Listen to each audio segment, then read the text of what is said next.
तो hello everyone, अभी तक हम दो पहाड़ी और राजस्थान का वन शॉट देख चुके हैं। अब वन शॉट मुगल का लेकर आ गया हूँ, जल्दी जल्दी कंप्लीट कर लो। अभी मैं कॉलेज से आया हूँ, बिल्कुल अभी आकर आपके लिए वीडियो बना रहा हूँ। और मुझे एक बच्चे ने सजेशन दिया है कि सैम्पल पेपर करा देना कल, तो कल मैं सैम्पल पेपर का लेक्चर लाऊंगा। सैम्पल पेपर कल देख लेना, आज मुगल को कंप्लीट करो जल्दी से। वन शॉट में सब कुछ मुगल का इसी से आएगा। मुगल सबसे ज़्यादा स्कोरिंग चैप्टर है और इसी से आने वाला है। देखो, मुगल जो है वो इंडियन और पर्शियन आर्ट का कॉम्बिनेशन को मुगल आर्ट कहते हैं। पर्शियन आर्ट और इंडियन आर्ट के कॉम्बिनेशन को मुगल आर्ट कहते हैं, या फिर ऐसे ही बोल सकते हैं Indian art which was polished by Persian art non for.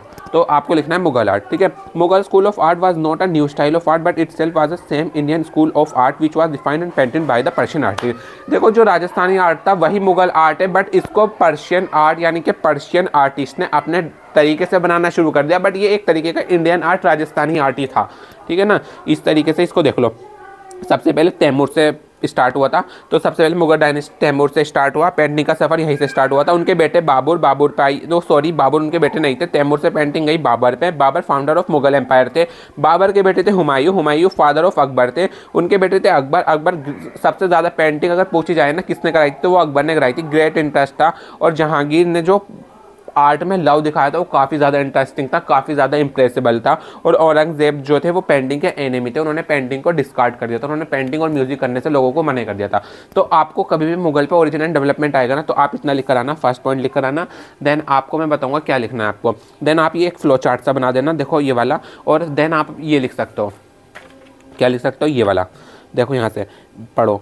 सबसे पहले थोड़ा थोड़ा इनके बारे में देख लेते हैं। सबसे पहले Timur gave due regards and importance to the artist and painting reaches it peak 15th century. 15th century में तैमूर ने पेंटिंग कराई थी, और जो पेंटिंग थी वो अपनी पीक लेवल पर पहुंच गई थी। उसके बाद वो पेंटिंग बाबर के पास गई, जो कि मुगल का जो मुगल सल्तनत की स्टार्टिंग हुई थी वो बाबर से ही हुई थी। बाबर ने ही मुगल के सबसे मतलब ऊपर आते हैं, बाबर से ही मुगल सल्तनत स्टार्ट हुई थी। बाबर की फ्रेंचाइजी चली थी 1% में, ये बोल सकता हूँ। बाबर के बेटे थे Humayun, then Akbar, then Jahangir, then Aurangzeb. इस तरीके से पेंटिंग टन टन टन मतलब बेटे के पास जाती चली गई, ठीक है ना। इस तरीके से आप इसको याद कर सकते हो। सबसे पहले Timur, then Babur, then Humayun, then Akbar, then Jahangir, then Aurangzeb. तो बाबर ने पेंटिंग स्टार्ट की थी, फाउंडर है वो मुगल एम्पायर के, मुगल डायनेस्टी के। देन हुमायूं उनके बेटे थे, उन्होंने भी पेंटिंग में काफ़ी ज़्यादा ग्रेट इंटरेस्ट दिखाया था। दास्तान आमिर हमजा हुमायूं के पीरियड में हुई थी, तो हमजा से याद कर लो हुमायूं, एस से हमजा, एस से हुमायूं। देन अकबर के टाइम में पेंटिंग अपने जेनिथ पॉइंट पर पहुंच गई थी। ये क्वेश्चन आएगा कि पीक लेवल पर कहाँ पहुंची थी और जेनिथ पॉइंट पर कहाँ पहुंची थी। तो जेनिथ पर अकबर के पीरियड में पहुंची थी और पीक लेवल पे जहांगीर के पीरियड में पहुंची थी। तो ये लिख देना देखकर। देन पेंटिंग औरंगजेब के पास गई। औरंगजेब ने पेंटिंग करने के लिए मना कर दिया था। उन्होंने म्यूजिक के और पेंटिंग के वो दुश्मन थे, उन्हें पसंद नहीं था कि कोई उनके कार्यकाल में म्यूजिक या पेंटिंग करे, तो उन्होंने वहाँ से मना कर दिया था कि पेंटिंग नहीं होंगी आज के बाद, ठीक है। अब आते हैं हम करेक्टर्स पे। मुगल के करेक्टर्स देखो जल्दी से, देखो ये देख लो। सबसे पहले तो पेंटिंग होती थी, वो उसका थीम होता था प्रोफाइल फेसेस, ये सब में आ रहा है, देख सकते हो। हिस्टोरिकल सीन दिखाए जाते थे पुराने समय के, जैसे कि कृष्णा लिफ्टिंग माउथ गोवर्धन, काफ़ी ज़्यादा पुरानी पेंटिंग थी, वो भी मुगल के सल्तनत में हुई थी। गारमेंट्स काफ़ी पुराने ट्रेडिशनल गारमेंट्स पहनते थे लोग बाग। रिलीजियस थीम दिखाते थे, जैसे कि रिलीजियस मतलब कैसे बताऊँ, हाँ, कृष्णा लिफ्टिंग माउथ गोवर्धन ये एक रिलीजियस टॉपिक पर ही पेंटिंग है। देन डिस्क्रिप्शन, नेचर का डिस्क्रिप्शन दिखाया जाता था। देन ऑर्नामेंटल डिज़ाइन काफ़ी अच्छे दिखाए जाते थे। यूज़ ऑफ कैलीग्राफी यूज़ होती थी बॉर्डर पे। नेचुरल कलर यूज़ होते थे। तो ये सब आप लिख देना, ठीक है ना। यहाँ पर आपका ये भी खत्म होता है। देन आपको मैं एक ट्रिक लेकर आ गया हूँ, ये ट्रिक याद करके चले जाना एग्जाम से पहले। सबसे पहले बाबर से हुमायूं से अकबर से जहांगीर से शाहजहां से Aurangzeb, then Bahadur Shah Zafar.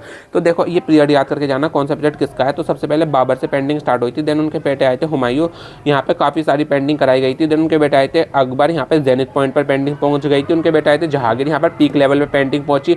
Then Shahjahan, then Aurangzeb, यहाँ पर ये एनिमी थे म्यूजिक और पेंटिंग के, इन्होंने पेंटिंग करने के लिए मना कर दिया।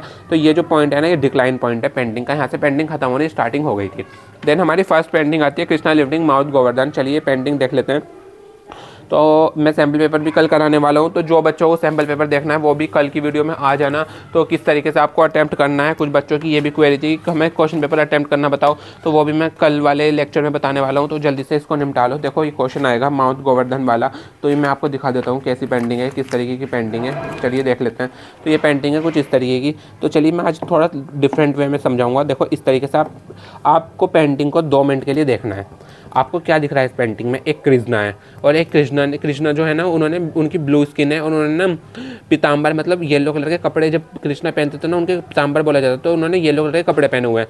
पीछे काफ़ी सारा पहाड़ दिख रहे हैं, उसमें काफ़ी सारे डियर्स दिख रही हैं, यानी कि हिरन दिख रही हैं, भैंस दिख रही हैं, गायें दिख रही हैं और पीछे यमुना रिवर भी दिख रही है और यहाँ पे काफ़ी सारे लोग इकट्ठा हुआ हुए हैं, देख सकते हो आप इस पेंटिंग में। तो आपको प्रॉपर्ली ये दिखा है इस पेंटिंग में। अब इसको लिखना कैसे होगा, मैंने दो वीडियो में बता दिया है, राजस्थानी और पहाड़ी वाली में, वहाँ से जाके देख लेना किस तरीके से लिखनी है। तो सबसे पहले नेम लिखना होता है Krishna lifting mouth Govardhan, then उसके artist Miskin 1518 to 19 AD, Akbar के पीरियड की। ये याद रखना किसके पीरियड की पेंटिंग थी, ये अकबर की, ये आता है, ये इंपॉर्टेंट है। कृष्णा लिफ्टिंग माउथ गोवर्धन अकबर के पीरियड की पेंटिंग थी। टेम्परा इसका मीडियम है। इसकी quotation national museum new Delhi है। डिस्क्रिप्शन इसका, this painting is based on the story of Lord Krishna. तो ये पेंटिंग जो है लॉर्ड कृष्णा की स्टोरी पर बेस्ड है। तो सबसे पहले आप लिखोगे ये हॉरिजॉन्टल है, वर्टिकल पेंटिंग है, तो ये एक वर्टिकल पेंटिंग है। पहले पॉइंट में आप यही लिख देना। देन ये कौन से उससे उठाई गई है पेंटिंग, किस स्टोरी से उठाई गई है, तो ये स्टोरी जो थी वो लॉर्ड कृष्णा की स्टोरी थी। This painting is been taken from the Bhagavat Purana से ये पेंटिंग उठाई गई है, वहाँ से इस सीन को उठाया गया है।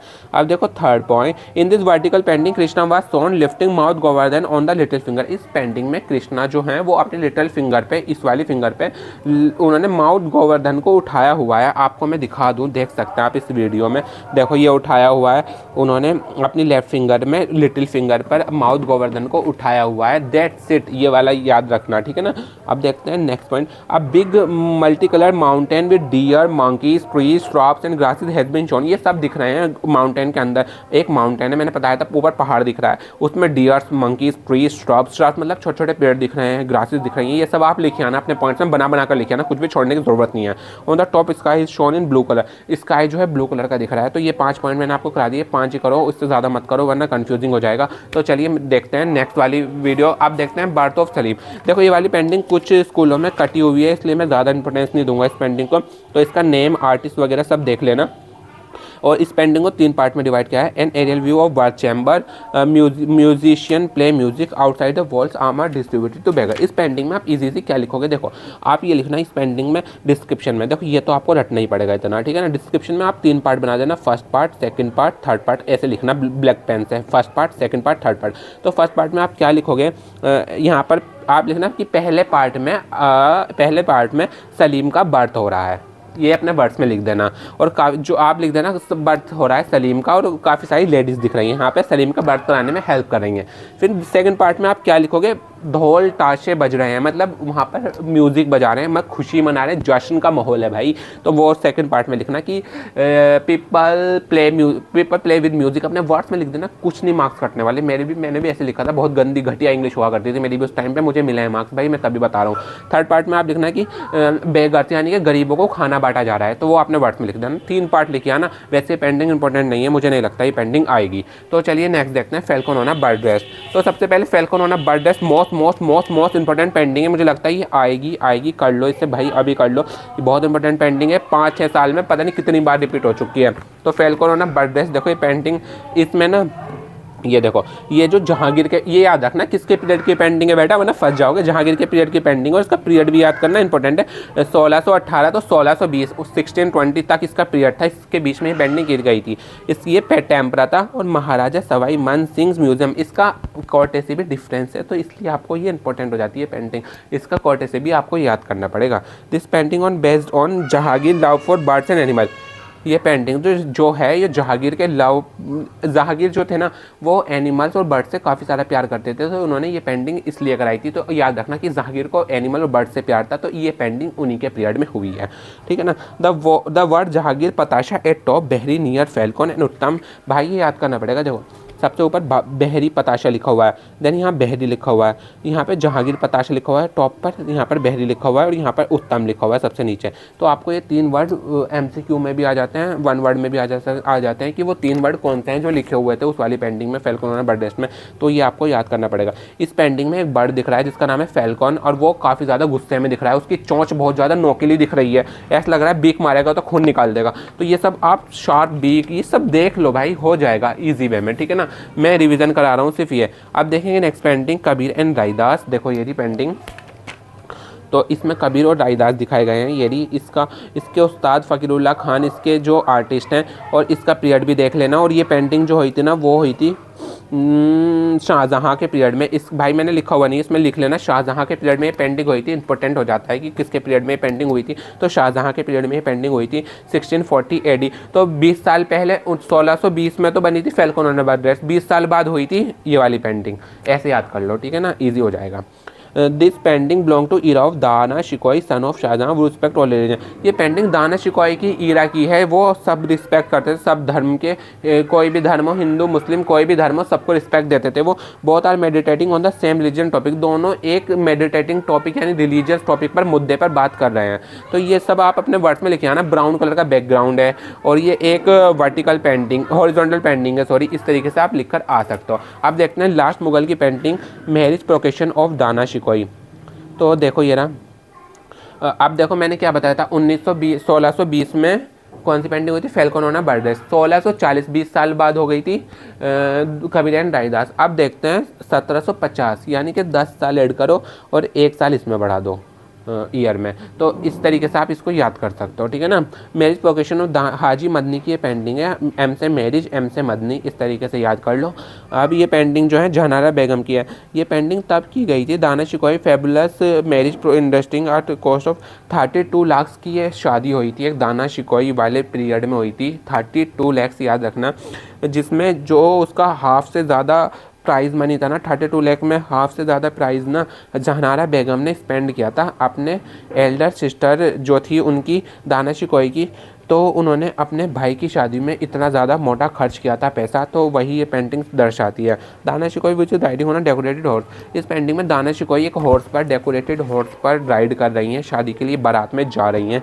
सारी फिगर एक चश्म में, सबकी एक एक आँख दिख रही है, तो एक चश्म ये लिखा हुआ, तो अपने वर्ड्स में लिखे आना। तो देखो गाइस, यहाँ पर मुगल भी कंप्लीट होता है। कल मैं सैम्पल पेपर लाने की ट्राई करूँगा ताकि आपका सब कुछ रिवाइज हो चुका है और आपको पता चल जाएगा कि कैसे क्वेश्चन आते हैं।